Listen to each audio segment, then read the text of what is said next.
ચૌહાણ રમણભાઈ માવસિંહભાઈ મોટા હાથીદરા તલાવ ફળિયું જિલ્લો દાહોદ મેં પ્રાકૃતિક ખેતી માટે મેં અગ્નિઅસ્ત્ર બનાવ્યું છે. ગૌમૂત્ર નાખો. અગ્નિઅસ્ત્ર બનાવવા માટે પહેલાં ગૌમૂત્ર નાખો 20 લીટર.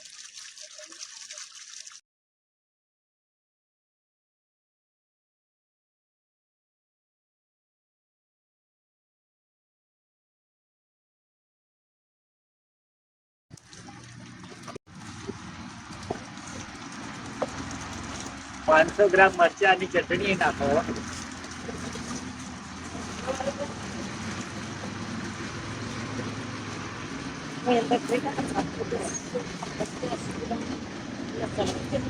પછી લસણની ચટણી નાખો. 250 ગ્રામ લસણની ચટણી, 500 ગ્રામ આદુની ચટણી, ત્યારબાદ તમાકુ 500 ગ્રામ તમાકુ.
મિત્રો આ આપણું અગ્નિઅસ્ત્ર બનીને તૈયાર થઈ ગયું છે.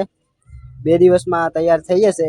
આમ તો થઈ ગયું છે, પણ આને 2 દિવસ સુધી આપણે ઢાંકી દઈશું અને 2 દિવસમાં એને લગભગ સવાર સાંજ 5-5 મિનિટ ઘડિયાળના કાંટો જેમ ફરે છે એ રીતે આપણે એને હલાવીશું.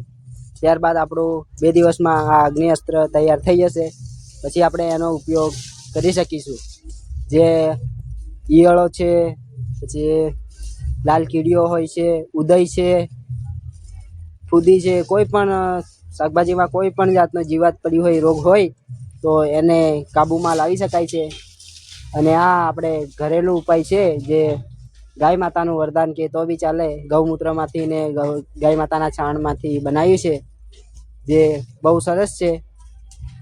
અને આનો ઉપયોગ આપણે કરતા રહેવાનો છે અને આપણે કેન્સરના રોગથી મુક્તિ મેળવવાની છે.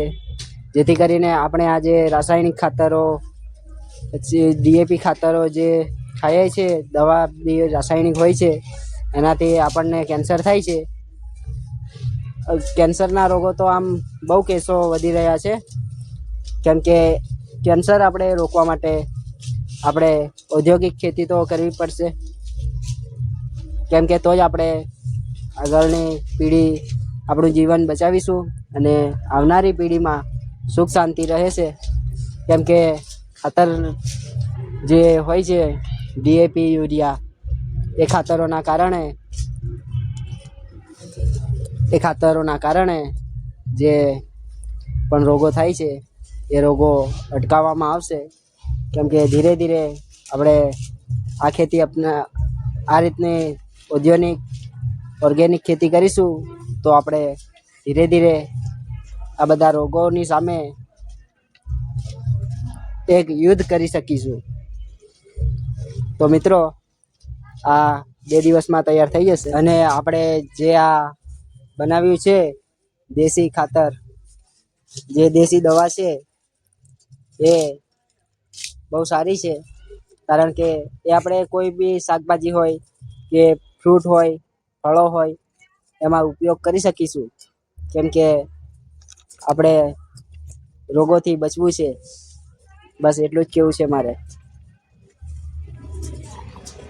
જય હિન્દ, જય ભારત.